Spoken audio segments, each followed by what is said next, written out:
this is the $1 million question. Uh-huh. What the heck is an underwriter?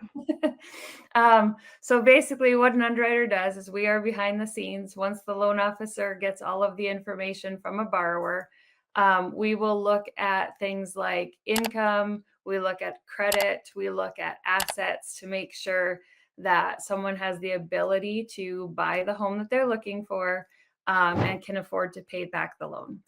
The other thing we will do is we actually look at the property itself to make sure it's safe and habitable, and make sure that the property is worth what someone is willing to pay for it. Got you. So cool. That's good to hear. Because I tell people, I tell them all the time, listen, the underwriter makes the final decision.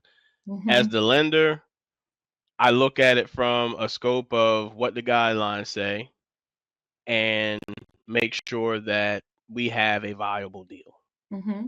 And I also let them know there's going to be things that the underwriter is going to request that I may not have requested that's going to draw a question to him or her. Mm-hmm.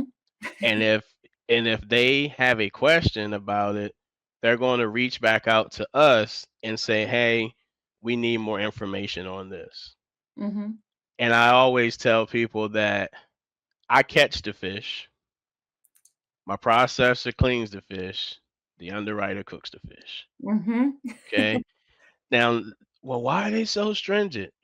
Not really stringent. We're also looking to see, are you someone that we can partner with Mm-hmm. to become a homeowner? Yep. Because even though they're putting out a ton of money, let's say worst case scenario, best case scenario, they put 20% down on a conventional loan on a $300,000 house. They're bringing $60,000, but we're still providing 240,000. We Mm-hmm. still have the most to lose in this scenario. So, a lot of times, people say, "Oh, well, this underwriter's being ridiculous."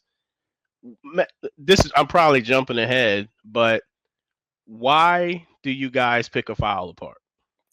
Well, so there's a few reasons. One, I never want to put a person into a situation that they could fail. So we want to look at income, we want to look at assets, we want to look at all the items, and I'll get a little bit more into detail of what we're looking for. But we want to make sure that we're not putting a person into a situation where they are spending too much money on their house, so maybe they can't afford groceries, or we want to be able to make sure someone is in a situation that their house is worth what they're paying for it, because again, you don't want to be paying for something that the value isn't there. And so we want to make sure there's that, but we also want to make sure that the income stream, you have that ability to pay that loan back without hardship. So that's what we're looking for. So when we're picking it apart, we're making sure that, yes, the person does earn the income that they say they're earning, to make sure that they have the income to pay the loan back. We're also looking at the assets, because there are agency guidelines we do have to follow, because we are backed by different agencies depending on what type of loan someone is doing. And we have to make sure those guidelines are met, to make sure we're doing a quality mortgage, to make sure that we're giving the best opportunity for the borrower, the best opportunity for our company, making it mutual beneficial for everyone.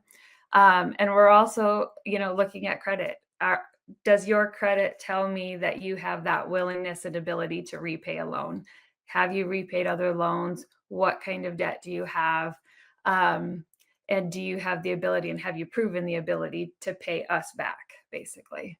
Gotcha. That was a lot. That was a lot. Yeah.